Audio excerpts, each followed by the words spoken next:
안녕하세요. 써니지 오디오 채널입니다. 기적 수업이라는 책이 있어요.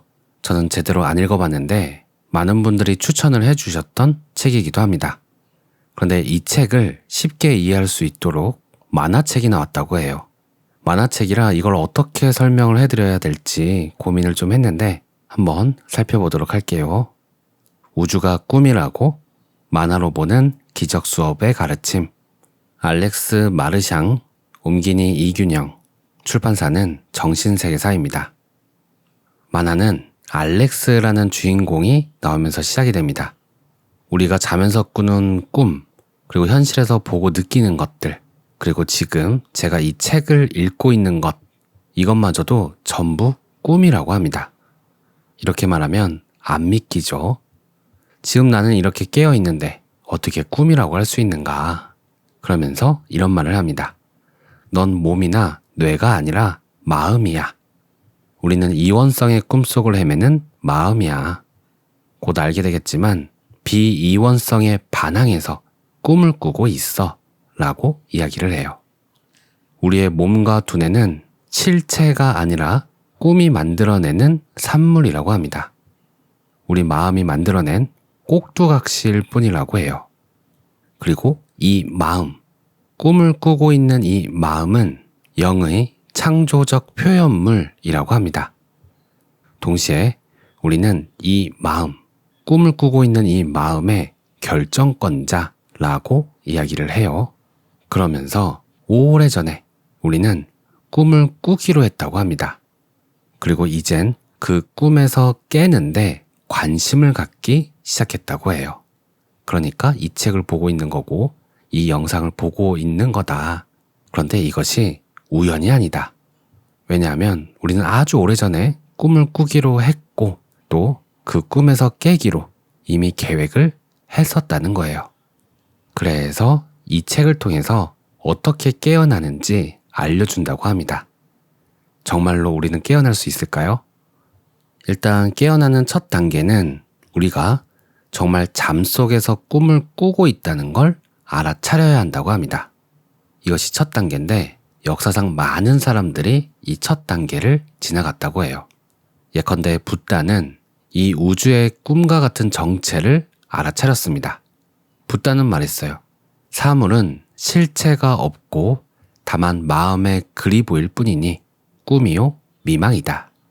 윌리엄 세익스피어는 우리는 꿈을 지어내는 원료요 우리네 덧없는 삶은 잠에 쌓여 있나니 라고 했습니다. 그리고 프랑스의 철학자 르네 데카르트는 아무리 뒤져봐도 꿈과 깨어있는 상태를 확연히 구분지어줄 속성을 찾을 수 없으니 이 인생이 한갓 꿈이 아님을 뭘로 장담하겠는가 라고 했습니다. 그 밖에 많은 사람들도 이와 비슷한 이야기를 했어요. 그런데 우주가 꿈임을 알아차린다고 해서 실제로 깨어나는 것은 아닙니다. 그것은 우리가 우주가 꿈임을 알아차리는 것 이후에 한참 먼 이야기라고 해요. 그러면서 이렇게 묻습니다. 진짜처럼 생생한 꿈을 꾼 적이 있는가? 그 꿈에서 깨어날 수 없다면 어떨까? 꿈의 세계와 현실 세계를 명확하게 구분할 수 있을까? 우리가 꿈에서 깨어나기 전에는 자기가 꿈을 꾸고 있다는 걸 결코 알 수가 없습니다. 꿈은 정말 감쪽 같아요. 꿈이라는 건 내가 지어낸 게 아니라 내게 주어진 것처럼 보이는 세계를 만들어내는 우리를 기만하는 하나의 기만술입니다. 그러니까 꿈이란 건 내가 지어낸 게 맞아요. 내가 원한 그대로 꿈에서 경험을 하게 됩니다. 하지만 꿈이라는 건 마치 내가 지어진 게 아니고 나에게 주어진 것처럼 보여요. 그게 기만이라는 거죠. 그래서 꿈이라는 건 하나의 기만술이다 라고 이야기를 합니다. 그렇다면 꿈이라는 것은 내가 원한 그대로를 마치 내가 지어낸 게 아닌 것처럼 보이는 건데 그렇기 때문에 꿈은 우리 마음속에 잠재된 내용물이 투사되는 겁니다. 외부로 투사함으로써 우린 그게 우리와 분리된 것처럼 보이게 만드는 거죠. 그러니까 꿈을 꾸고 있더라도 이게 꿈인지 몰라야만 꿈이라고 할 수가 있어요. 이러한 꿈의 세계의 특징은 이원적 사고입니다. 내가 있고, 너가 있고, 우주가 있고, 우주를 만든 무언가가 있고, 창조자가 있고, 피조물이 있고, 이런 식으로 이원적 사고가 꿈의 사고방식인 거죠. 하지만 그 반대, 깨어남의 사고방식은 비이원적 사고라고 합니다. 비이원적, 오직 일체만이 있다. 둘도 없는 순수한 일체, 이것을 비이원적이라고 합니다. 그렇기 때문에 우리가 깨어나려면 우리가 현재 하고 있는 사고방식인 이원적 사고에서 비이원적 사고방식을 배워야 한다고 해요. 그것이 실제와 꿈을 구분짓는 차이점이라고 합니다.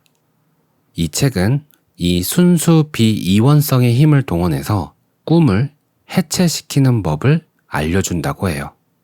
이것에 대해서 이러한 깨어남이라는 것을 받아들일지 말지는 우리에게 달려있다고 합니다. 꿈을 계속 꾸느냐, 꿈에서 깨어나느냐, 그것이 문제로다. 아직은 깨어날 준비가 안 됐다고 생각하거나 믿지 못하겠다면 그걸로도 괜찮다고 합니다. 다만 이제 준비된 사람들이 깨어날 수 있도록 하는데 회방하지만 말아달라. 그냥 선한 천사편에 서달라 라고 부탁합니다. 그러면서 장담컨대 궁극의 깨어남만이 유일한 문제다 라고 해요. 그렇기 때문에 깨어나려고 노력하지 않는다면 우리는 죽으려고 애쓰고 있는 거다 라고 합니다. 그러면서 이제 본격적으로 본문에 들어가게 돼요. 그래서 첫 번째로 알아볼 부분이 이 꿈이라는 것이 뭔가 이것을 과학적으로 한번 고찰해보자 라면서 시작합니다. 데카르트의 꿈에 천사가 여러 번 나타났다고 해요. 그때 데카르트는 그를 진리의 천사라고 불렀다고 합니다. 그때 천사가 뭐라고 했냐면 수학이 자연의 비밀을 푸는 열쇠라고 강조했다고 해요. 그러면서 방법서설이라는 것을 썼는데 이것이 현대의 과학적 방법론의 확립을 하는데 기여했다고 합니다. 과학적 방법론이라는 건 의문을 확정하고 정보와 자료를 모으고 관찰하고 가설을 세우라. 실험에서 데이터를 모으고 그 데이터를 분석해라. 그리고 그 데이터를 해석해서 결론을 도출해라. 결과를 발표하고 다시 시험하라. 이것이 방법서설에 쓰인 과학적 방법론입니다. 만약 데카르트의 이 과학적 방법론이 없었더라면, 그리고 데카르트의 꿈에 천사가 나타나지 않았더라면 어쩌면 뉴턴이나 아인슈타인도 과연 존재할 수 있었을까? 라는 의문을 던집니다. 그래서 가설의 반증을 중시하는 과학 덕분에 우리는 지난 수백 년 동안 이 우주에 관해 많은 것들을 발견하게 됩니다. 하지만 발견을 해갈수록 아직도 발견해야 할 것이 훨씬 더 많다라는 것을 깨닫게 되죠. 그런데 과학은 모르고 있지만 꿈속에서 꿈을 이해하려는 모든 시도는 불완전할 수밖에 없습니다. 꿈속에서 꿈을 이해하려고 하면요. 그래서 1931년에 오스트리아의 수학자 쿠르트 괴델이 불완전성 정리라는 걸 발표했습니다. 불완전성 정리라는 건 수학 명제는 완전히 증명될 수 없다. 수학 명제를 공식화하려면 그 형식 체계 안에서는 증명되지 않는 수학적 진리를 동원해야만 하므로, 이 말이 무슨 말이냐면 어떤 수학적 진술이 참인지 거짓인지를 논하려면 자기 자신이 아닌 것으로부터 봐야 한다는 거예요. 왜냐하면 참인지 거짓인지를 논해야 하는데 그걸 아직 모르고 있는데 자기가 자기를 들여다보면 그것이 참인지 거짓인지 알 수가 없기 때문이에요. 예를 들어서 내가 살고 있는 이 집이 어떻게 생겼는지 알려면 집 바깥으로 나가서 봐야 한다는 거죠. 집 안에서 그것을 판단하기에는 불완전하다는 겁니다. 상상으로, 가설로 이미지를 만들어낼 수는 있다 하더라도 말이죠. 그래서 이것은 우리가 이 우주의 그 무엇도 완전한 참임을 증명할 수가 없다는 뜻입니다. 이 우주, 이 현실이 참인지 거짓인지를 알려면 우리는 이 우주, 현실 밖으로 나가야만 하는 거죠. 그렇다면 우리가 이 우주 밖으로 나가면 어떻게 될까요? 우리는 꿈에서 깨어날 겁니다. 그러면 이 우주도 꿈처럼 사라져 버릴 거예요. 그러면 이 몸도 사라집니다. 이 우주가 가짜였다는 것을 깨닫게 되는 거죠. 만약 우주가 사라지지 않았다면 우린 아직도 우주 안에서 꿈을 꾸고 있는 겁니다. 또 다른 관점으로 말이죠. 이 우주 속에서 우리는 한정된 관점에 갇혀 있어요. 이 관점이라는 것은 인식의 부산물이죠. 저기에 뭐가 있다라고 인식하는 것. 그렇게 무언가를 인식한다는 것은 그것을 의식하는 상태입니다. 만약에 인식할 수 있는 무언가가 있는데 그것을 인식하지 못한다면 그것은 무의식 상태라고 할 수 있는 거죠. 그렇기 때문에 인식이라는 것은 이원적입니다. 수용하거나 거부하는 거죠. 그래서 한정적입니다. 그런데 여기에서 만약 모든 것을 인식할 수 있다고 한다면 그것은 무의식 상태가 제거된다는 것을 뜻합니다. 모든 것을 의식하는 것, 곧 온전한 의식을 말하는 거죠. 이렇게 비유할 수 있어요. 온전한 의식은 마치 하늘에 떠 있는 태양과 같습니다. 여기에서 빛이 비춰지는 곳은 의식이 되고 그늘이 진 곳은 무의식이 되는 거죠. 빙산의 꼭대기는 의식과 같고 바닷물에 가라앉아 보이지 않는 부분은 무의식이 되는 겁니다. 따라서 온전한 의식, 무의식과 의식을 포함한 이 온전한 의식이 이 우주의 시작이자 끝인 셈인 거죠. 우리가 의식한다 할 때 이 의식은 자꾸 하나인 것을 둘로 갈라놓기를 요구합니다. 관찰자와 관찰물로 나누고 주체와 대상으로 나눕니다. 그러니까 우리의 의식이라는 건 이원적 타자성을 즐기는 행위라고 할 수 있습니다. 즉, 나와 너로 분리하는 걸 말하죠. 이것이 우리가 인식한다 라고 할 때 이 인식의 기원이 됩니다. 너가 있고 내가 있다. 관찰자가 있고 관찰하는 대상이 있다. 의식은 관찰자고 인식되어지는 저 물건은 대상이다. 그런데 말이죠. 궁극적으로는 이 우주에선 관찰자가 곧 관찰 대상이 됩니다. 쉽게 말해서 내가 나를 관찰하면서 나와 너로 나누는 거예요.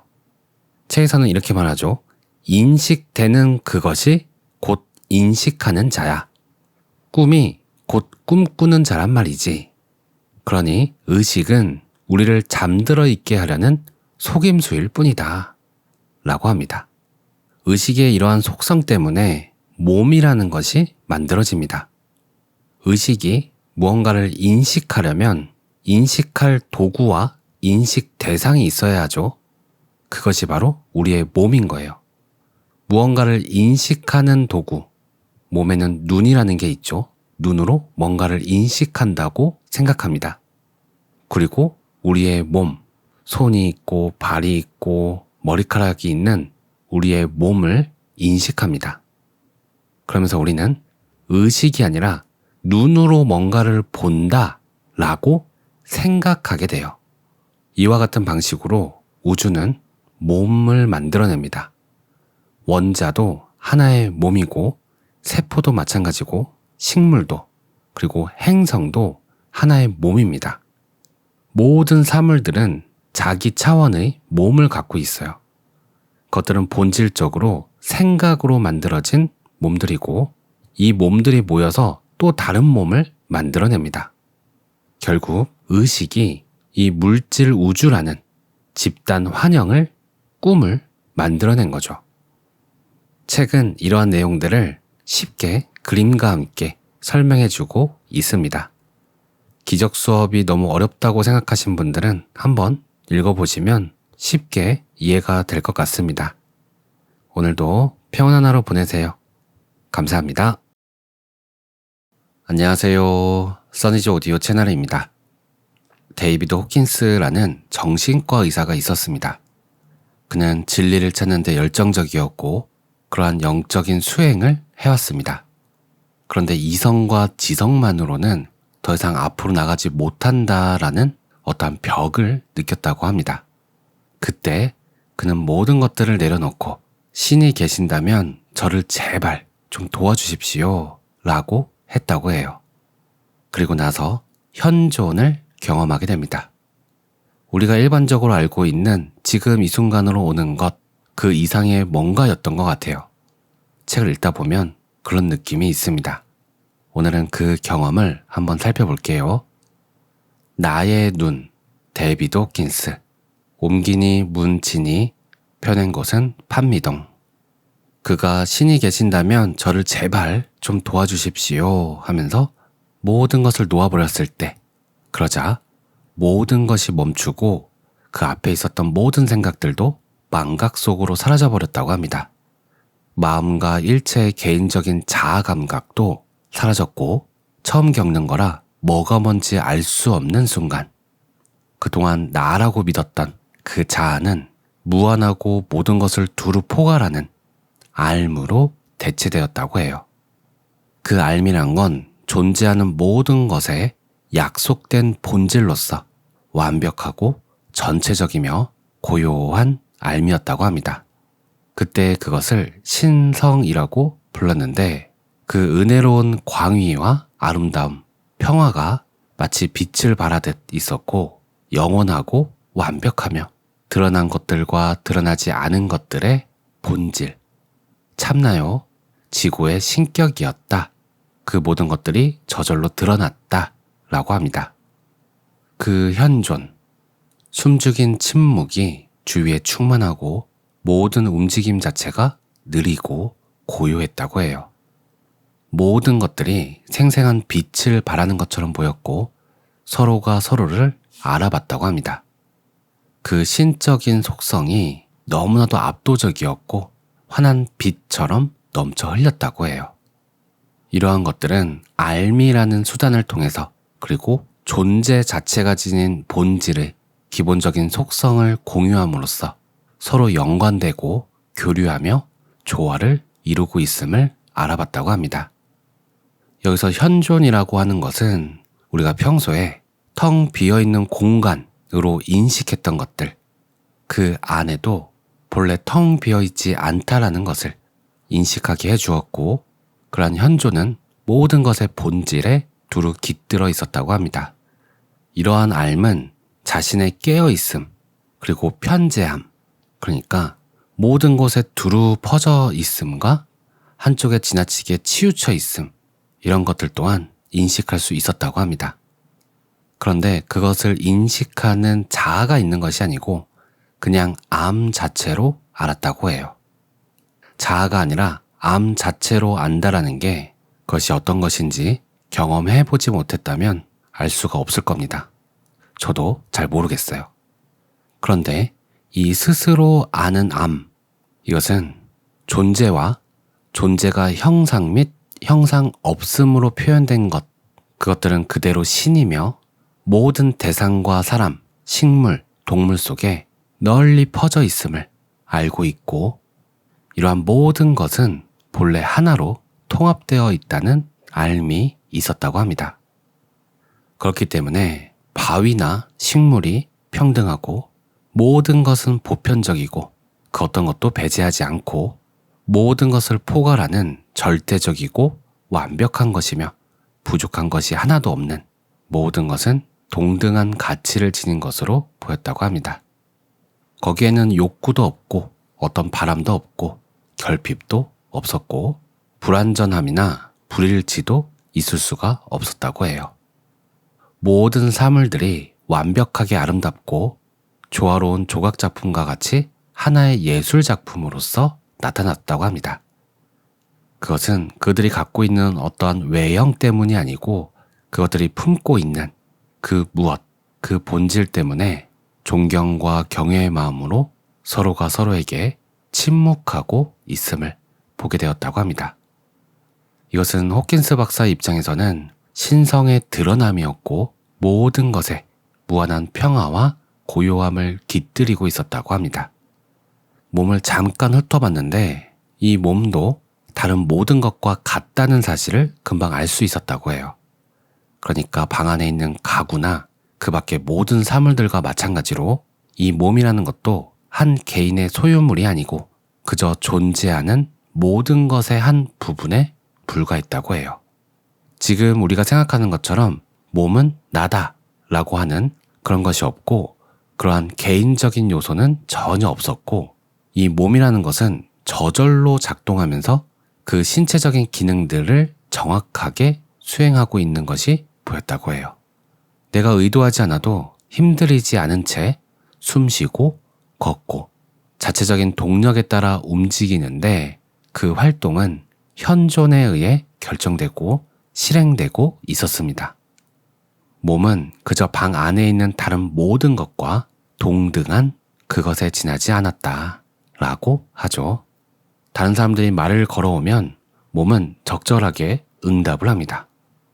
그런데 현존 상태에서는 더 높은 수준에서 그 소리들의 의미를 공명하는데 한마디 한마디가 좀 더 깊고 심오한 의미를 알아차릴 수 있었다고 해요. 좀 더 깊은 수준에서 이해가 됐다는 거죠. 그냥 얼핏 듣기에는 가볍게 들리지만 좀 더 깊은 수준에서는 심오한 영적 함축성이 담겨 있었다고 합니다. 그런데 이상했던 점은 그 상태에서 봤을 때 몸이라는 것과 결부된 나라는 것은 실제로 존재하지 않았는데 거의 모든 사람들이 몸은 나라고 가정하고 그 몸을 통해서 적절한 대답을 하고 있었다는 거예요. 하지만 실제로 나라는 것은 존재하지 않았고 참나라고 하는 우리의 본질적인 것도 보이거나 어떤 위치를 점하고 있지 않았기 때문에 몸은 두 수준에서, 그러니까 몸은 나라고 생각하는 그 생각과 실제 보이지도 않고 어떤 위치도 점하지 않고 있는 참나 수준에서 병행적으로 동시에 말을 하거나 물음에 답하는 것처럼 보였다고 해요. 나라고 하는 것은 존재하지 않아요. 그런데 모든 것들에 깃들어 있는 참나라고 하는 것, 그것이 진짜인데 우리가 말을 할 때 그 참나의 수준에서만 말하는 것도 아니고 원래는 없는데 있다라고 생각하는 몸과 동일시된 그 나라고 하는 수준에서도 이야기를 하고 있고 그 본질적인 참나와 몸과 동일시된 나가 동시에 말하고 있는 것처럼 보였다는 거죠. 어떻게 나라는 것은 없는데 내가 이야기를 하고 있다라고 우리는 이해를 하고 있을까? 그것이 이상했던 거죠. 여기까지를 정리를 한번 해보면 현존이라는 것은 모든 시간에, 모든 곳에, 모든 것에 있습니다. 그 현존의 고요함은 차분히 가라앉은 마음에서 볼 때 항상 침묵하고 있어요. 어떤 영상이나 개념, 생각도 떠오르지 않고 중요한 건 그것들을 생각하는 자가 없어요. 그렇게 존재하는 개인이라는 게 없으므로 생각하는 자도 없고 행동하는 자도 없어요. 하지만 모든 것은 현존의 한 측면으로서 저절로 일어나고 있다고 합니다. 평상시에는 우리의 의식 상태가 침묵보다는 들려오는 어떠한 소리, 느낌 이런 것들이 이 현존의 고요함, 이 침묵의 배경을 압도하기 때문에 이러한 현존을 대신합니다. 그런데 반면에 현존에서는 그와 정반대의 일이 일어나는데 소리가 들리기는 하지만 그 소리는 침묵의 배경 속에 존재합니다. 침묵이 더 우세한 거죠. 소리가 침묵을 대신하거나 가로막지 않습니다. 어떤 것도 고요한 상태를 어지럽히지 않고 평화를 깨트리지 않습니다.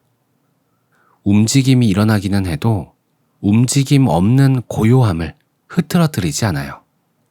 그러니까 일반적으로 우리는 영화를 볼 때 스크린을 보는 것이 아니고 스크린에 비춰지는 그 영상을 보잖아요.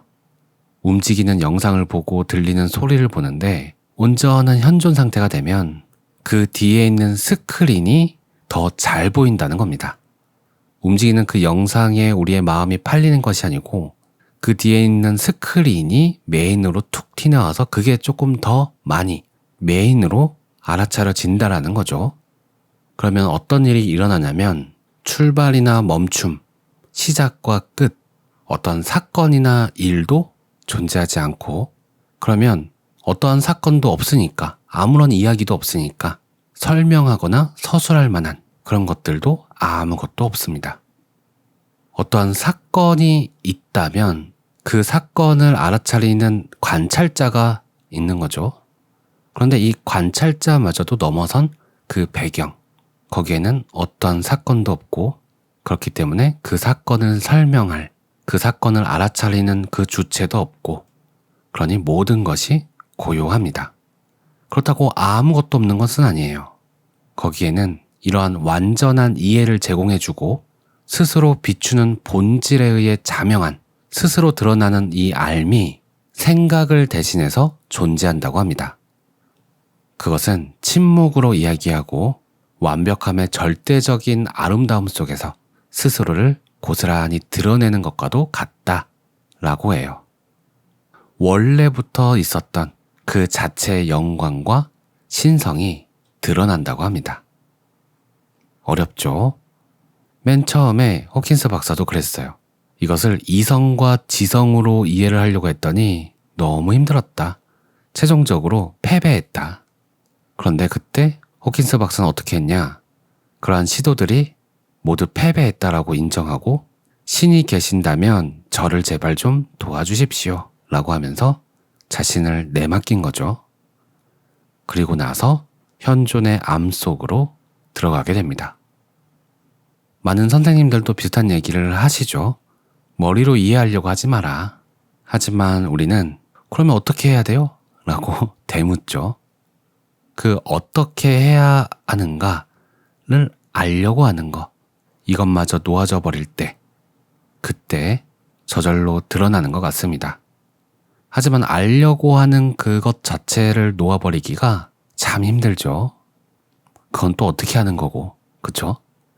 그래서 또 한편으로는 알고 싶은 만큼 마음껏 알려고 하고 노력해봐라. 그 끝이 패배라는 것을 알고 있지만 안 놓아지는 걸 어떡해. 그렇게 알려고 하고 계속 하다 보면 결국 힘이 빠지고, 힘이 빠지면 저절로 또 놓아지는 순간이 오는 것 같습니다. 호킨스 박사는 이렇게 이야기를 해요. 평상적인 세계에서는 사물의 표면끼리 접촉하는 것만 가능하지만 현존 속에서는 모든 것의 가장 깊은 본질이 서로 녹아들어가 있다. 부드럽고 온화한 신의 손길인 그 터치는 무한한 힘의 표현이자 거처다. 모든 것의 내적인 본질과 접할 때 사람은 다른 모든 삶을, 대상, 사람들이 현존을 감지하고 있다는 것을 깨닫는다. 이런 부드러움의 힘은 무한하다. 그것은 총체적이고 모든 곳에 두루 존재하기 때문에 그와 상반되는 것은 존재할 수가 없다. 그 힘은 존재하는 모든 것에 두루 퍼져 있는데 바로 그 힘으로부터 존재 자체가 발생한다. 현존이 모든 공간을, 그리고 그 공간에 있는 모든 사물을 채우고 있으므로 그 어디도 빈 데는 없다. 모든 나뭇잎이 신성한 현존의 기쁨을 함께 나눈다. 모든 사물은 자신의 의식이 신성의 체험임을 알고 내밀한 기쁨에 젖어 있다.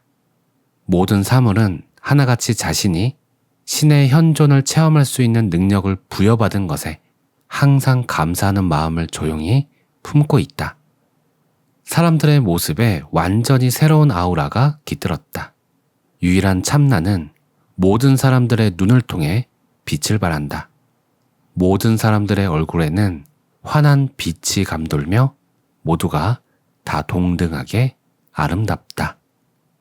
우리는 사람들을 각각의 개인으로 바라보고 자신 또한 개인으로 보고 저 사람은 예쁘고 저 사람은 못났고 저 사람은 똑똑하고 저 사람은 부자고 저 사람은 예의 바르고 이런 식으로 보이는 것들에 의해서 사람들을 평가하고 판단합니다. 그런데 우리의 현존은 본질적으로는 모두가 동등하다는 것, 하나같이 신의 영광을 반영하고 있다라는 것, 그것을 우리의 깊은 곳에서는 알고 있다고 합니다. 다만 존재하지 않는 나라고 하는 것에 가려져서 그것을 보고 있지 못하는 것이겠죠. 오늘 내용은 여기까지입니다. 오늘도 평온한 하루 보내세요. 감사합니다. 안녕하세요. 써니즈 오디오 채널입니다. 가만히 우리를 돌아보면요. 쉴 틈 없이 살아가고 있습니다. 아침에 눈을 뜨면 그 다음에 씻고, 그 다음에 옷 입고, 그 다음에 출근하고, 출근하면 일하고, 퇴근하고 집에 돌아오면 밀린 드라마를 보고, 드라마가 끝나면 유튜브를 봅니다. 어렸을 땐 일기라는 것을 썼어요. 그래서 하루를 돌아보며 다시 되짚어보고, 잘못한 일이 있으면 반성하고, 좋았던 일이 있으면 한 번 더 그 좋았던 감정을 느껴보기도 했습니다. 그런데 요즘은 어떤가요? 밥을 먹은 다음에 그 밥맛이 어땠는지 돌아보나요? 출근을 한 다음에 출근길을 다시 한번 생각하나요? 퇴근 후에 회사에서 있었던 일들을 쫙 돌아보나요? 그렇게 하기엔 뭔가 비효율적이고 안 그래도 적은 내 시간을 낭비하는 것 같은 느낌이 듭니다. 책을 볼 때는 또 어떤가요? 다시 기억하는 한 문장이라도 곰곰이 다시 생각해 볼 시간이 없습니다. 책 읽기가 끝나면 또 다음 할 일을 찾아서 하죠. 한 번씩 우리는 멈춰서 되짚어 볼 때 좀 더 깊이 보게 되고 그 다음 단계로 가기 위한 재료들을 수집할 수 있게 되는 것 같습니다.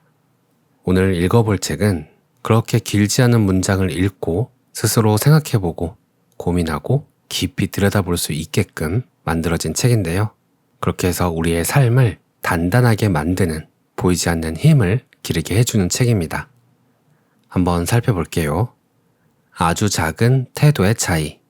시라토리 하루이코, 옴기니 유미진, 출판사는 클로츠입니다.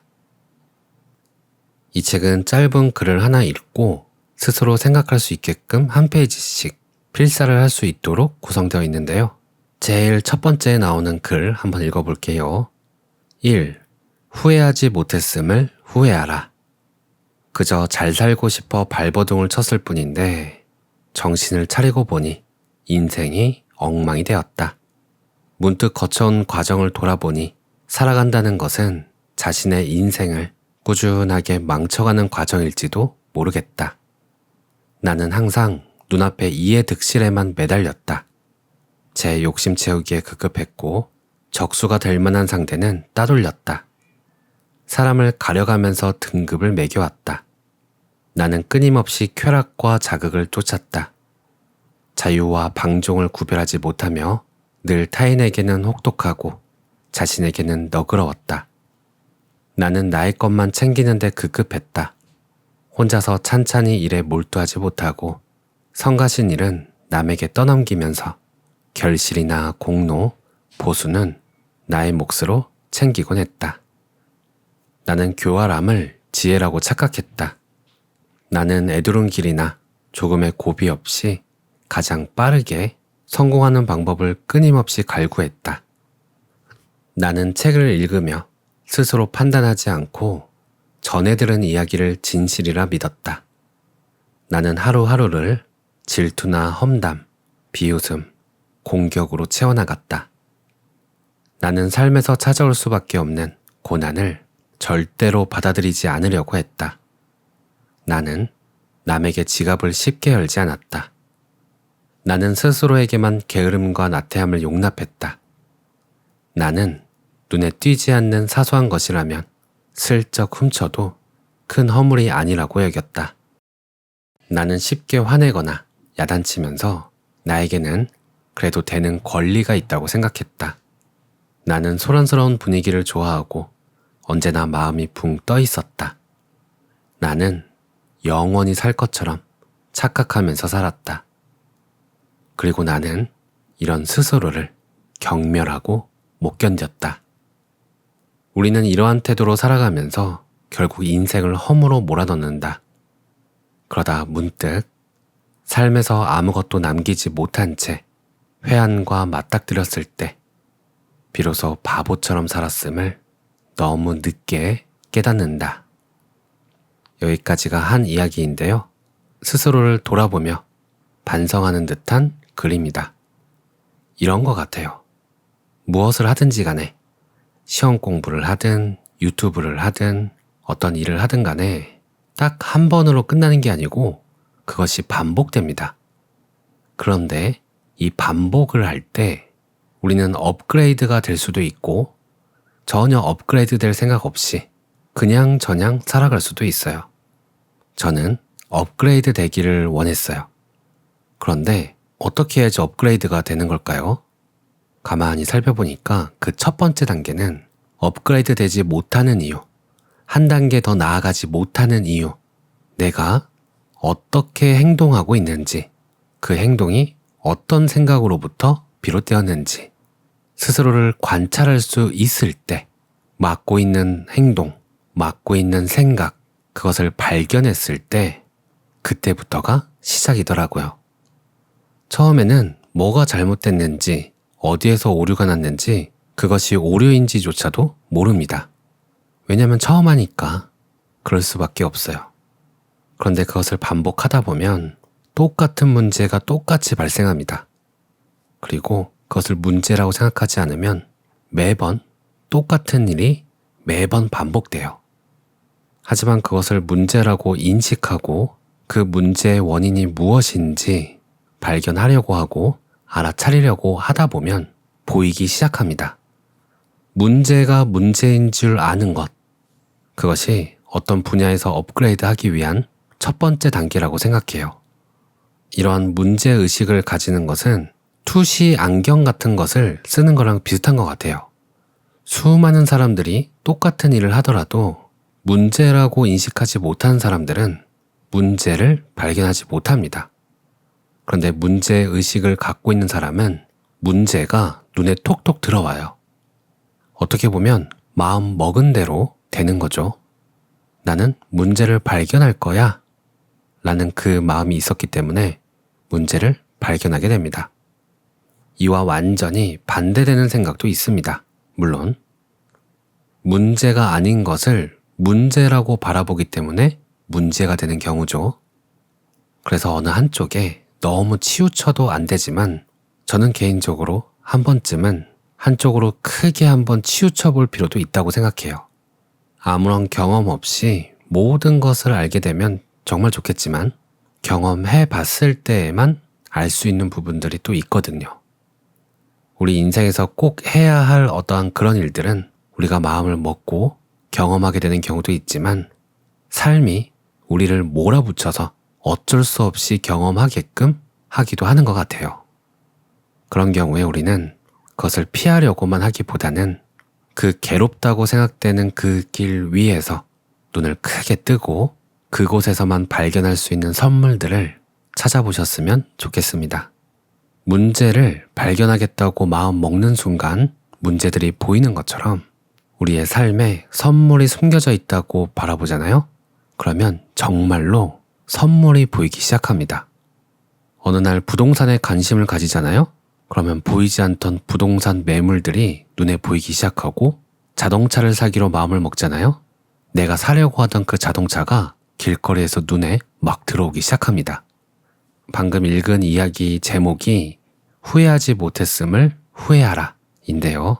나 자신에게서 후회할 만한, 반성할 만한 것들을 찾기 시작하면 갑자기 어마어마한 후회할 거리들이 생각나게 돼요.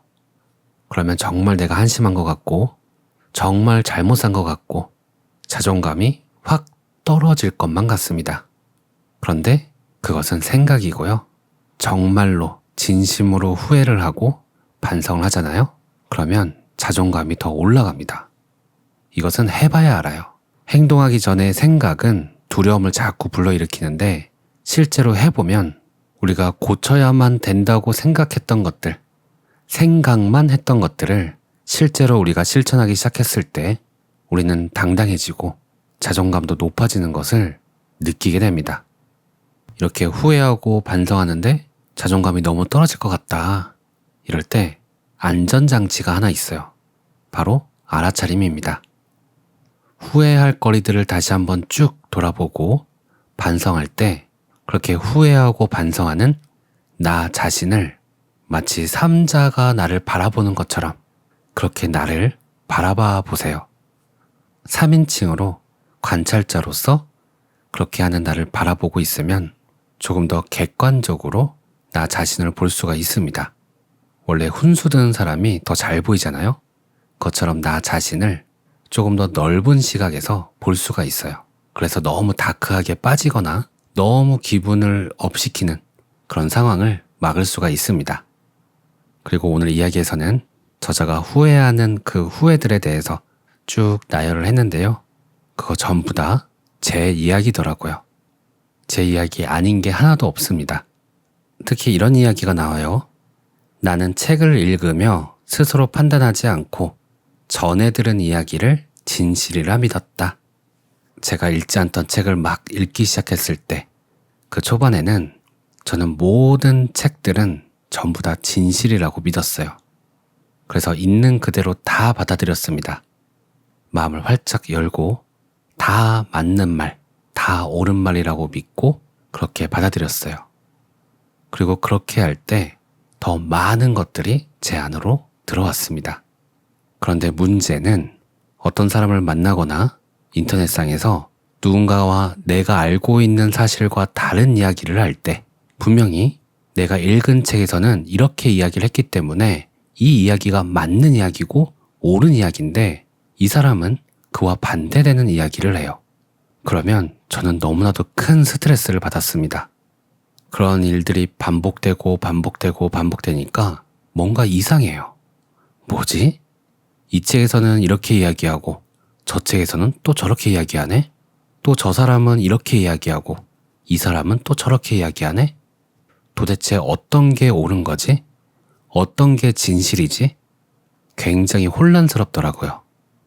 그리고 그 혼란 때문에 저는 알게 됐습니다. 왜 혼란스러운가? 무조건 누군가의 말만 믿고 따르려고 했기 때문이구나.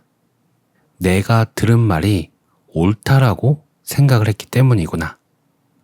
그렇다면 그 사람들의 말, 책의 말이 아니라 나의 판단, 나의 진실은 무엇인가?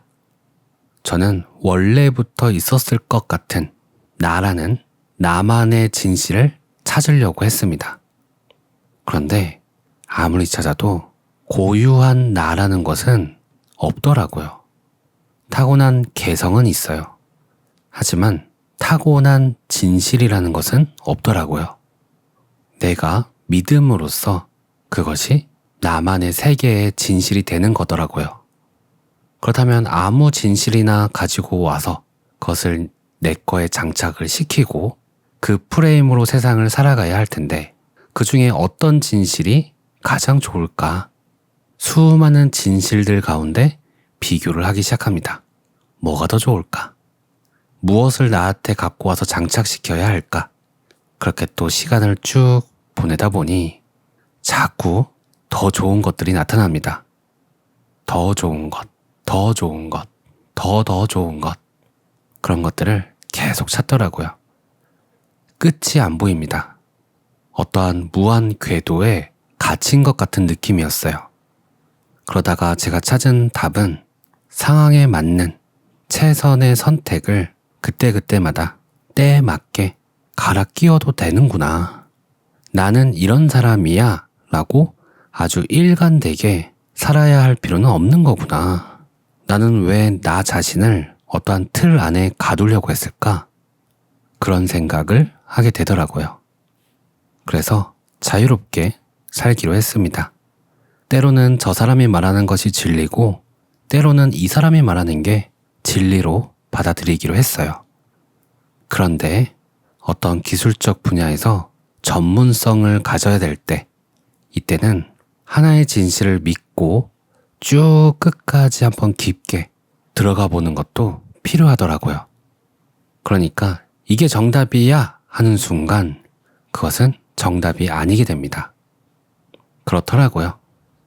결국에는 그 어떤 사람도 비난할 필요가 없고 그 사람을 통해 내가 인지하는 것, 내가 느끼는 것, 그것 또한 내 안에 있는 거더라고요. 결국 우리는 모든 것이고 동시에 아무것도 아닙니다. 세상 모든 것들이 나고 그 어떤 것도 내가 아닙니다. 그래서 뭐든 할 수 있고 동시에 우리는 아무것도 하고 있지 않습니다. 그렇기 때문에 후회하고 싶은 생각이 있으세요? 그러면 한번 깊게 후회 한번 해보세요. 후회는 잘못됐다고 생각하세요? 그러면 후회하지 마세요. 지금까지 살아오면서 나의 습관, 나의 경험, 나의 기억, 나의 믿음 이런 것들이 나를 어떤 행동을 하게 하고 어떤 생각을 하게 하고 그래서 어떤 일들을 반복하게 하는지 그것을 잘 한번 알아차려 보세요. 그렇게 나 자신을 알아차리다 보면 반복된 패턴이 보이고 그 패턴이 잘못됐다고 느껴지면 그리고 그 패턴을 계속해서 바라보다 보면 그것을 안 바꾸고는 견딜 수가 없을 겁니다. 그러면서 자동으로 바뀌어요. 그러면 마음이 편해집니다. 그게 바뀌기 전까지는 마음이 계속 불편해요. 불편한 그것을 바꾸려고 하지 말고 그냥 계속 알아차려 보세요. 저절로 바뀝니다. 오늘은 여기까지. 오늘도 평온한 하루 보내세요. 감사합니다. 안녕하세요. 써니즈 오디오 채널입니다. 오늘은 바이런 케이티, 스티븐 미첼의 당신의 아름다운 세계라는 책을 한번 읽어볼 건데요. 바이런 케이티는 진실에 눈을 뜬 사람으로 알려져 있습니다.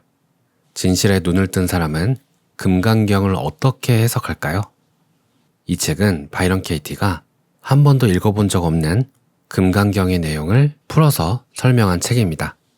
먼저 금강경의 한 구절을 읽고 시작해 볼게요. 부처님께서 말씀하셨다. 수보리야, 부처는 모든 중생을 해탈시키겠다는 생각을 품지 않는다. 왜냐하면 부처가 해탈시킬 중생이 하나도 존재하지 않기 때문이다. 만일 부처가 해탈시킬 중생이 있다면 부처가 나와 남이라는 관념을 믿는다는 뜻이 된다. 부처가 나라고 말을 해도 실제로는 나가 없다. 그러나 미숙한 중생들은 이 몸을 나라고 여긴다. 또한 부처에게는 깨닫지 못한 중생이 없다. 그들은 단지 깨닫지 못한 중생이라 불릴 뿐이다. 이에 대해 바이런 케이티는 말합니다. 여기서 붓다는 원숙한 사람도 미숙한 사람도 없다고 말하고 있습니다. 우리는 모두 동등한 지혜를 가지고 있고 지혜는 누구에게나 동등하게 주어져 있다. 누구도 다른 사람보다 더 지혜롭지 않다. 유일한 차이점이라면 우리 중 일부는 자기의 생각을 믿고 우리 중 일부는 타고난 지혜에서 자신을 분리시키는 생각에 대해 질문하는 법을 배웠다는 것이다. 붓다는 앞에서 말했듯이 해방시켜야 할 고통받는 존재는 없다고 말하죠. 이것은 정말 놀라운 말입니다. 이 말이 얼마나 놀라운지 느낄 수 있나요? 어떤 사람들에게는 이 말이 냉정하고 무자비하게 들릴지 모릅니다. 해방시킬 존재가 아무도 없다니 이게 무슨 말이야? 제정신인가? 세상에 만연한 잔인한 행위들이 보이지 않나요? 탐욕과 폭력에 의한 무고한 피해자들을 그냥 놔두자는 건가요? 이렇게 생각할 수 있죠. 그런 사람들에게는 붓다의 말은 위험해 보일 수도 있습니다. 왜냐하면 선행을 하려는 사람들의 의욕을 약화시킬 것이라고 생각될 수도 있기 때문이죠. 해방시킬 사람이 아무도 없다면 나는 손 떼고 아무것도 안 하겠어요. 라는 사람들이 있을 수도 있다는 겁니다. 하지만 해방시킬 존재가 아무도 없다는 것은 진실입니다. 우리를 자유롭게 하는 것은 바로 이 진실인 거죠. 이 진실은 우리를 수동적이고 자기밖에 모르는 사람이 되게 하는 것이 아니라 오히려 자비로워지게 합니다. 만일 자아가 실제하지 않음을 제대로 이해한다면, 그러니까 나라는 게 없음을 제대로 이해한다면 우리는 이기적으로 행동할 수가 없습니다. 그리고 만일 자아가 없다면 나와 대립할 수 있는 너, 타인이 있을 수 없습니다. 나가 없기 때문이죠. 모든 존재는 순전히 나 자신이며 다른 사람을 해치는 행위는 일부러 자신의 다리를 부러뜨리는 것처럼 정신 나간 짓일 겁니다. 그러니까 이 개별적 나라는 것은 없는 거죠. 전부 나거나 나는 없습니다. 이것을 확실하게 알고 있는 바이런 케이티는 이렇게 말해요. 나는 나 자신에게 하듯이 남들에게 합니다. 남들이 곧 나 자신임을 깨닫기 때문입니다. 그러면 우리는 나 없음을 또는 모든 것이 나임을 어떻게 해야 깨달을 수 있을까요? 바이런 케이티는 이렇게 말합니다. 당신이 자기 마음에 질문하기 시작하면 마음은 자기를 이것이나 저것이라고 믿을 힘을 잃어버립니다. 마음은 자기를 어떤 무엇으로 여기는 동일시를 그만둡니다. 마음은 자유로워집니다. 간혹 명상 중에 정체성을 잃게 되는 어떠한 상태를 경험하기도 합니다. 그러면 그때 보통은 겁을 먹고 심한 통제를 받게 됩니다. 왜냐하면 에고가 그것을 두려워하기 때문이죠. 하지만 이때 우리의 정체성을 놓아버려도 괜찮다고 합니다.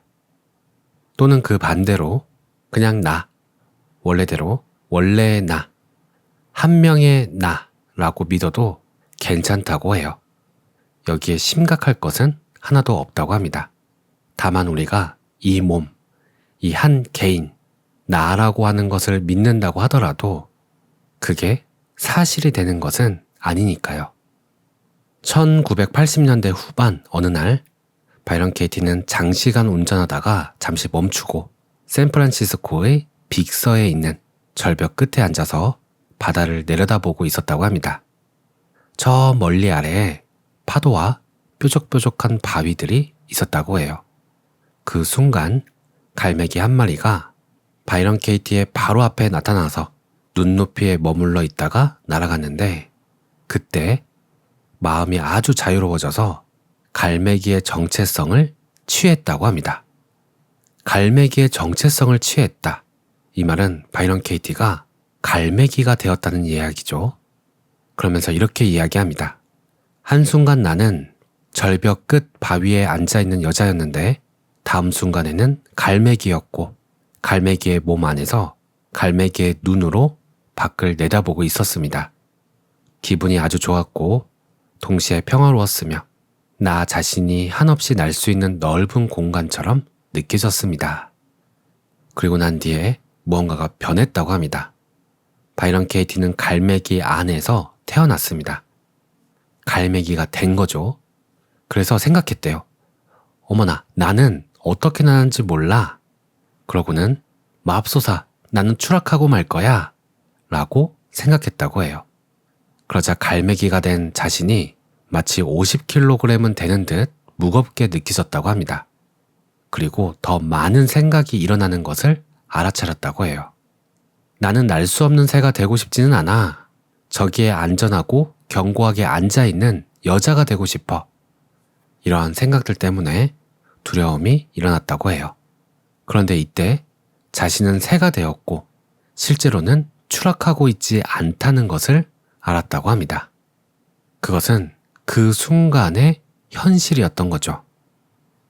그리고 그 현실에서 두려움을 일으키는 그 생각들은 질문을 만나게 됩니다.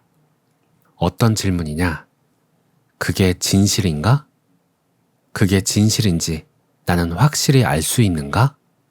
그러니까 바이런 케이티가 새와 하나가 되었을 때, 그때 나는 날 수 없어. 나는 무거워. 이런 생각들에 대한 질문이었던 거죠. 이 질문이 왜 떠올랐냐면 모든 두려움, 모든 질문들은 짝을 이루고 있다고 해요. 즉 이런 거죠. 나는 날 수 없어 라는 게 있다면 나는 날 수 있어. 이것과 짝이 되는 거죠. 나는 무거워. 이와 반대인 나는 바람처럼 가벼워 라고 하는 짝이 되는 질문들이 있다는 겁니다.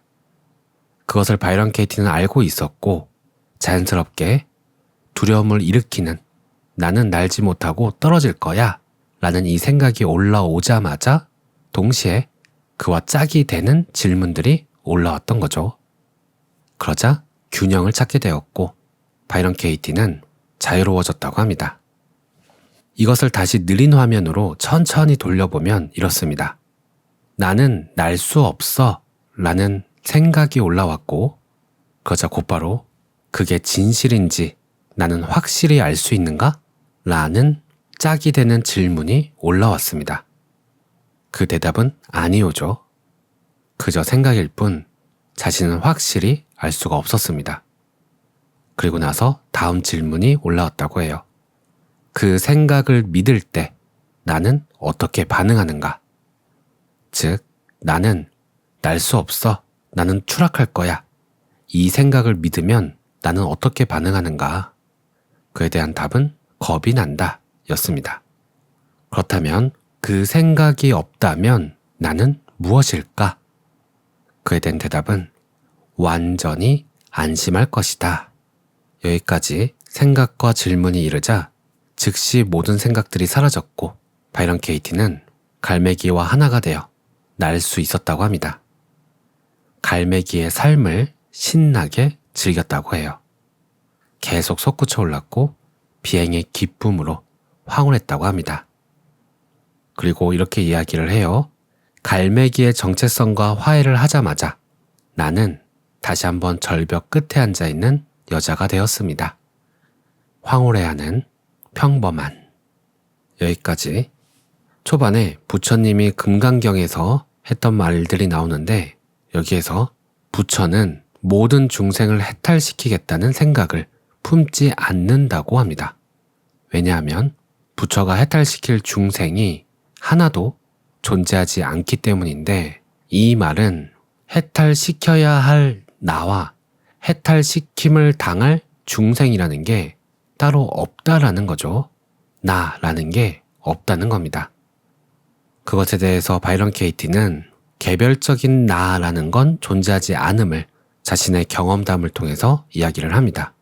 갈매기와 하나가 되어서 하늘을 날았다라는 이야기죠. 이것을 바이런 케이티가 아니고 제가 했다고 쳐봅시다. 아마도 미친 사람으로 바라볼 가능성이 굉장히 높죠. 제가 친구한테 가서 야, 내가 어제 벼랑 끝에 앉아갖고 있는데 갈매기가 왔어. 그래서 그 갈매기를 쳐다보는데 그 갈매기와 하나가 되면서 내가 갈매기가 된 거야. 그리고 갈매기처럼 저 하늘을 높이 날면서 엄청난 자유로움을 느꼈어. 아마 제 친구는 저한테 욕을 할 겁니다. 믿을 수가 없는 일이죠. 바이런 케이티의 말도 우리가 직접 경험해 보지는 않았지만 그리고 사람들은 미쳤다고 할지도 모르겠지만 저는 그것을 믿습니다. 제가 이 몸을 떠나서 누군가의 눈으로 세상을 바라본 적은 없지만 그러한 경험은 없지만 그리고 과학적으로 밝혀진 것도 거의 없지만 그것이 가능할 거라고 저는 믿어집니다. 그런데 이 이야기에서 핵심은 이 몸을 벗어나서 다른 동물의 눈으로 세상을 바라보고 느껴보는 것, 이것이 아니고 그때 일어났던 생각, 그 생각이 그러한 자유로움을 막고 있다라는 겁니다. 우리가 우리 몸에 나라는 개별적인 나, 여기에 묶여있게 만드는 가장 큰 원인 중 하나가 생각이라는 거죠. 그리고 바이런 케이티는 이 생각에서 자유로워지는 법을 제시합니다. 바로 그 생각과 반대가 되는 질문을 떠올려 보는 거예요. 나는 날 수 없어. 그게 진실인가? 나는 그것이 진실인지 확실히 알 수 있는가? 아니요, 우리는 알 수 없습니다. 완벽하게 모든 것을 다 알고 있지 못해요. 그렇다면 만약 그 생각을 믿을 때, 나는 날 수 없다라는 그 생각을 믿을 때 우리는 어떻게 반응하는가? 겁이 난다. 무섭다. 떨어져 죽을 것 같다. 그렇다면 그 생각이 없다면 나는 무엇인가? 나는 어떨까?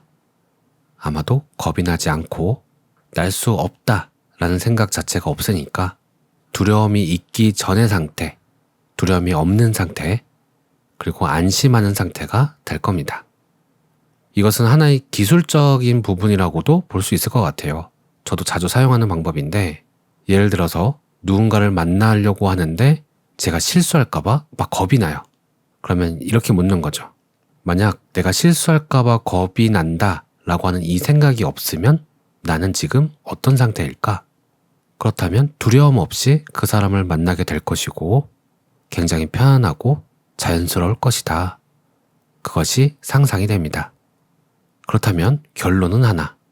내가 두렵다는 그 생각을 믿기 때문에, 나를 두려움에 떨게 만드는 그 생각을 믿기 때문에 지금 두려워하고 있는 거구나.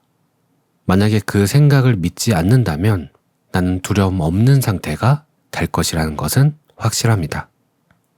그리고 나서 여기서부터가 진짜 기술이죠. 그렇다면 그 사람을 만나면 자꾸 실수할 것 같다는 이 생각을 어떻게 해야 믿지 않을 수 있는데, 이걸 생각 안 하려고 한다고 해서 생각이 안 나나? 또 이런 생각이 들죠. 근데 제 경우는 그 생각이 두려움을 일으킨다 라는 것을 확실하게 이해를 하게 되면, 그리고 정말로 그 생각이 없을 때 나의 상태를 상상을 하게 되면 그건 자연스럽게 그 생각이 사라집니다. 이미 편안한 상태가 되어 있어요. 이 부분은 사람마다 좀 다른 건지, 저만 다른 사람들도 다 똑같은 건지는 잘 모르겠어요. 그런데 저는 그렇더라고요. 확실하게 이해하게 되면 그 두려움을 일으켰던 생각은 곧바로 사라집니다. 저는 그렇더라고요. 여러분도 혹시 두려움이 막 일어나고 생각이 막 많아질 때 한번 이와 비슷하게 한번 해보세요. 두려움뿐만이 아니라 마음을 괴롭게 하는 모든 생각들, 그 어떤 생각들이라도 다 적용이 됩니다. 왜냐하면 그 모든 생각들은 그것과 반대되는 생각들, 그거와 상대적인 질문들을 가지고 있을 수밖에 없어요. 그래서 우리가 해야 될 일은 그 질문을 찾는 겁니다. 나는 가난해져서 정말 힘들어질 거야 라는 생각 때문에 너무 괴롭다. 그렇다면 그와 반대되는 생각을 해보는 거죠. 정말 그럴까? 만약 그 생각이 없다면 나는 어떻게 될까? 나는 어떤 상태가 될까? 가난해지고 힘들어질 거야. 만약 이 생각이 없다면 어떻게 될까요? 우리는 위축되거나 조급해하지 않고 해야 할 일들을 하나씩 편안한 마음으로 해 나가게 될 겁니다. 오늘 내용은 여기까지입니다. 오늘도 편안한 하루 보내세요. 감사합니다. 안녕하세요. 써니즈 오디오 채널입니다. 오늘은 한번 소개했던 책인데요. 이 책은 너무 진지하지 않게 가볍게 읽고 싶을 때 한 번씩 꺼내서 읽는 책인데요. 그렇다고 내용 자체가 너무 가볍다는 것은 아닙니다. 18년 동안 다큐멘터리 디렉터로 일했던 박지연님의 책인데요. 그가 다큐멘터리를 찍으면서 배웠던 삶의 의미와 지혜들을 담아낸 책입니다. 제목은 참 괜찮은 말들, 출판사는 메이븐입니다. 저자가 몇 년 전 유퀴즈를 촬영할 때의 일이었대요. 유재석 MC가 길에서 우연히 만난 아이에게 물었습니다. 어떤 어른이 되고 싶어요? 그러자 아이는 아직 어린이인데도 공부와 숙제가 많아 힘들다면서 어른이 되고 싶지 않다고 했다고 해요. 그럼에도 어쩔 수 없이 어른이 된다면 어떤 어른이 되고 싶냐고 물어봤는데, 그러자 아이가 이렇게 대답했습니다. 솔직하고 착하고 용감한 어른이요. 솔직하면 뭐든지 다 말할 수 있고, 착하면 상냥하게 말할 수 있고, 용감하면 누구한테든 말할 수 있으니까요. MC는 다시 아이에게 물었습니다. 만약 신이 사람을 만들 때 뭔가 하나쯤은 빼먹고 만들었다면 어린이에게는 뭐를 주지 않았을 것 같아요? 그날 촬영 때 다른 사람들에게도 이런 질문을 똑같이 했었는데, 어떤 사람들은 적극적인 성격이 못 된다면서 그게 신이 자신에게 적게 준 것이라고 했고, 또 누군가는 얼굴이 도시락처럼 네모나게 생겼다며 신이 자신을 잘못 만들었다고 했다고 합니다. 그래서 당연히 저자도 그렇고 MC들도 아이가 불만이 있거나 부족한 것을 말할 줄 알았대요. 그런데 아이는 너무 쉬운 질문이라는 듯 이렇게 대답했습니다. 신은 저한테 남김없이 전부 다 주신 것 같아요. 정말 놀라운 대답이죠. 때론 우리의 소심한 성격이, 때론 나의 외모가, 때론 내가 처한 상황이 못마땅할 때가 있습니다. 그런데 신이 남김없이 전부 다 준 것 같다는 아이의 대답에 저자는 가슴이 뜨끔했대요. 왜 그렇게 나는 부족한 게 많다고 생각하는 걸까? 나는 왜 타인을 부러워하며 나 자신을 못마땅해 할까? 그 순간 부끄러움이 밀려왔다고 합니다. 아직도 자신을 있는 그대로 사랑할 줄 모르는 사람이라는 것을 깨달았기 때문이라고 합니다. 이 부분을 읽으면서 저도 제 자신을 사랑하고 있는가, 있는 그대로 사랑하고 있는가 한번 돌이켜봅니다. 한때 이런 생각을 했던 것 같아요. 사랑한다는 게 뭘까? 도대체 사랑이 뭐지? 나를 사랑한다는 것, 여기에서 사랑이 뭐지? 사랑은 이런 게 아닐까요? 늘 함께 하고 있는데 우리가 알아차리지 못하는 것. 우리를 살아있게 하는데 너무 가까워서 우리가 알아차리지 못하는 것. 당신과 내가 하나인데 둘로 나눠져 있다고 믿고 있어서 우리가 알아차리지 못하는 것. 너무 멀리 갔나요? 우리가 직접적으로 느낄 수 있는 사랑의 감정, 그런 건 어떨까요?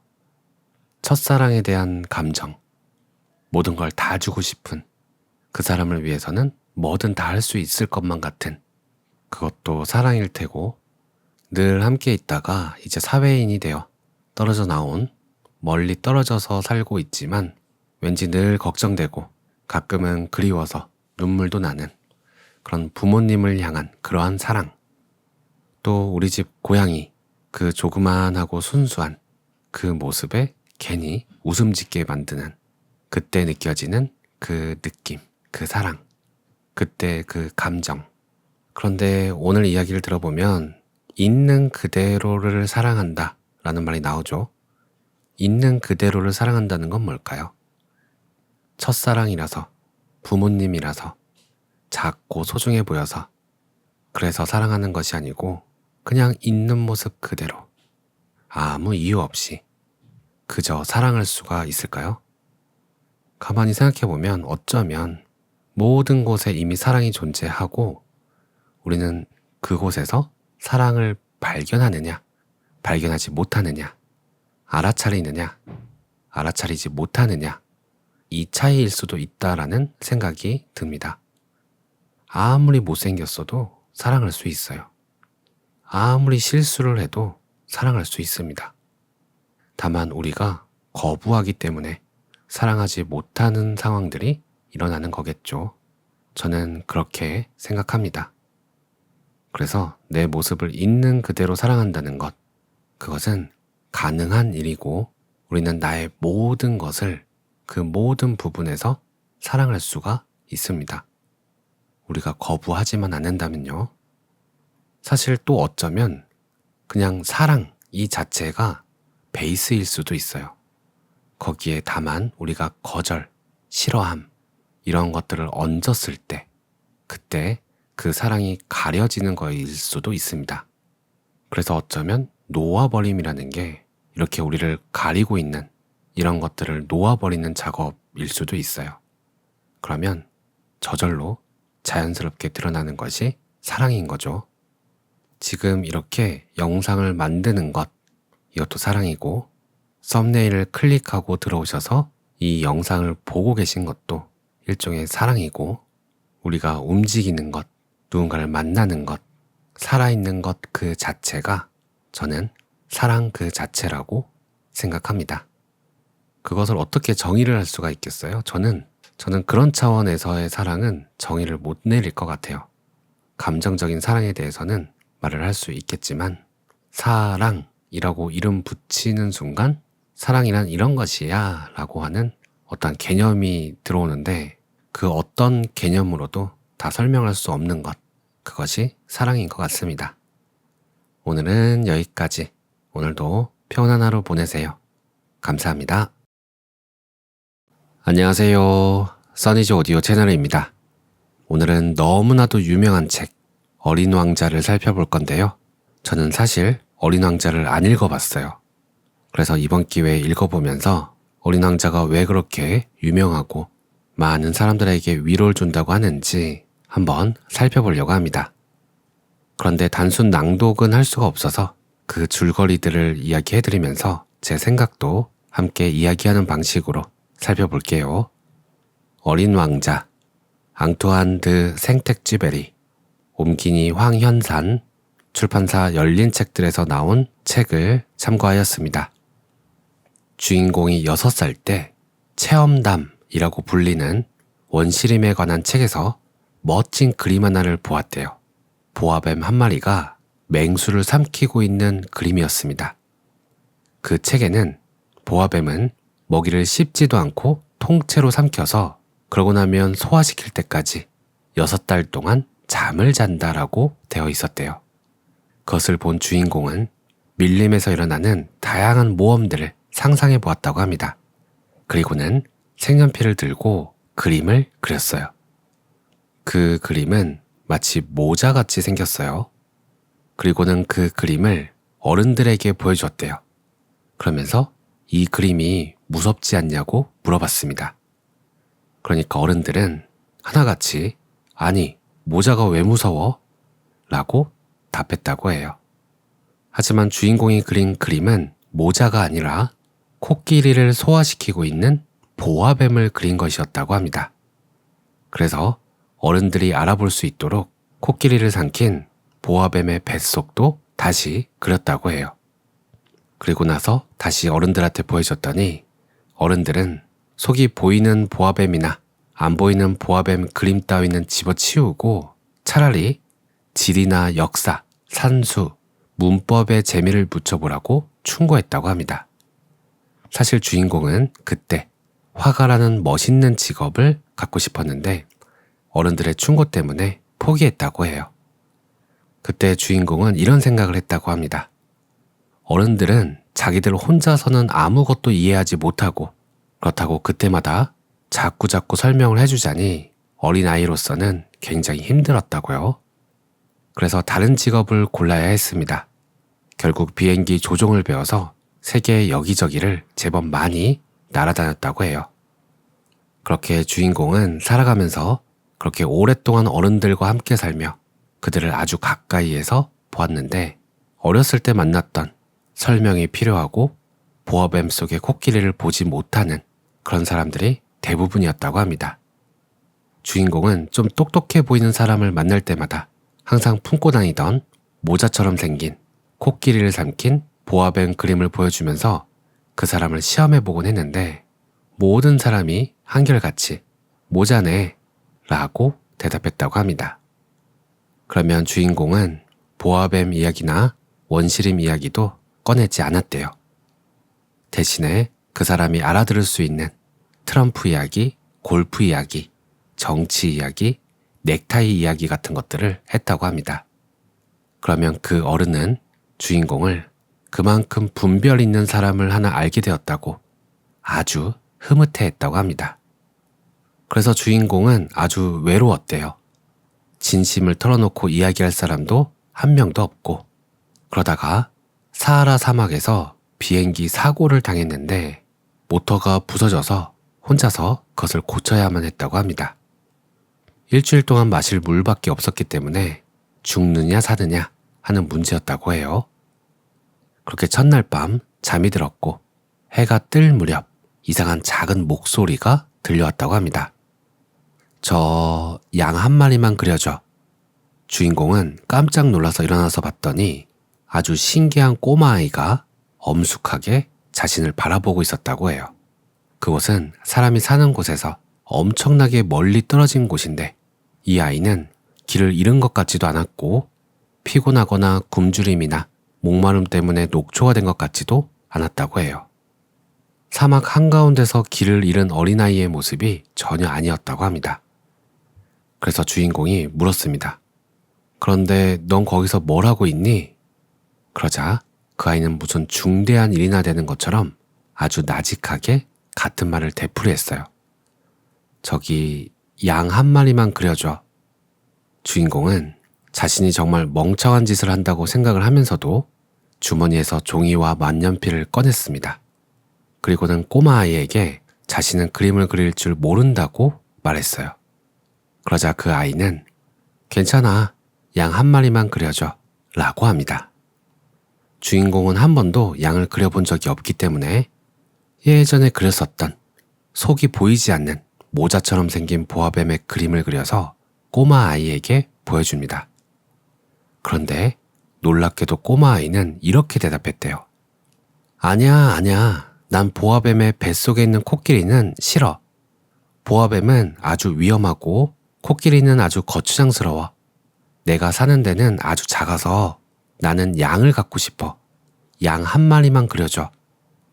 그래서 어쩔 수 없이 주인공은 양을 한 마리 그렸습니다. 그랬더니 아이는 조심스럽게 살펴보더니 아니야, 이건 벌써 몹시 병들었는걸? 다른 걸로 하나 그려줘. 그래서 주인공은 또 다른 그림을 그려줍니다. 그랬더니 아이는 얌전하게 미소 짓더니 너그럽게 말했어요. 아이 참, 이게 아니야. 이건 순양이야. 뿔이 있잖아. 그래서 또다시 양을 그려서 줬어요. 그러자 이번엔 이건 너무 늙었어. 나는 오래 살 수 있는 양이 필요해. 여기까지 오자 주인공은 빨리 모터를 수리해야 되는데 이게 뭐 하는 짓인가 싶어서 아무렇게나 그냥 쓱 그림을 그렸는데 구멍이 뚫려 있는 작은 상자였습니다. 그리고는 이렇게 말했어요. 이건 상자야. 네가 갖고 싶어하는 양은 그 안에 들어있어. 그러자 놀랍게도 이 어린아이는 얼굴이 환하게 밝아지면서 내가 원한 건 바로 이거야. 이 양을 먹이려면 풀이 많이 있어야 할까? 내가 사는 데는 아주 작아서. 그러자 주인공은 아마도 충분할 거야. 내가 그려준 건 아주 조그만 양이거든. 그러자 아이는 고개를 숙이고 그림을 들여다보았습니다. 그렇게 작지도 않은데 이것 봐, 잠이 들었어. 그렇게 해서 주인공은 어린 왕자를 알게 됩니다. 여기까지. 총 목차가 27번까지 있는데 여기까지가 2번까지의 내용입니다. 어린 왕자를 읽으면서 몇 가지 생각이 들었는데 하나는 우리는 왜 어른이 되면서 모두가 틀에 박힌 똑같은 시각을 갖게 되는 걸까? 그러한 질문이 하나가 일어났고요. 또 하나는 읽다 보니까 왠지 모르게 제가 순수해지는 것 같은 느낌이 들었어요. 그래서 이 내용이 담고 있는 메시지가 무엇인가 하는 것을 밝혀내려는, 그래서 머리가 막 돌아가고 있는 지금 내 자신의 모습을 알아차리게 되더라고요. 어떤 의미를 발견하려고 하는 것, 그렇게 습관되어져 있었고 그냥 있는 그대로 즐기면 안 돼? 그냥 쓰여져 있는 대로 그냥 읽으면서 감상하면 안 돼? 이런 생각도 올라오더라고요. 뭔가 메시지를 찾으려고 하고 뭔가를 배우려고 하고 그것 자체가 나쁜 건 아니지만 그냥 순수하게 감상해보면 어떨까 하는 생각이 들면서 지금 이 순간으로 와서 오늘 하루도 살아가면서 뭔가 좀 분석적이지 않고 그냥 있는 그대로 한번 받아들여보자. 오늘 하루를 감상해보자. 이런 느낌이 일어났던 것 같습니다. 무언가 발견하고 분석하고 배우고 하는 부분은 그렇게 할 시간에 하면 되고 그저 지금 이 순간은 숨을 들이쉬고 마시는 이 느낌, 저 밖에 지나가는 찻소리, 피부에 느껴지는 공기의 온도, 이런 것들을 그냥 한번 감상해보면 어떨까? 그런 시간들이 좀 더 많으면 어떨까? 라는 생각을 해봤습니다. 주인공은 어린 왕자를 만나서 앞으로 어떤 경험들을 하게 될까요? 굉장히 궁금해집니다. 오늘도 평온한 하루 보내세요. 감사합니다.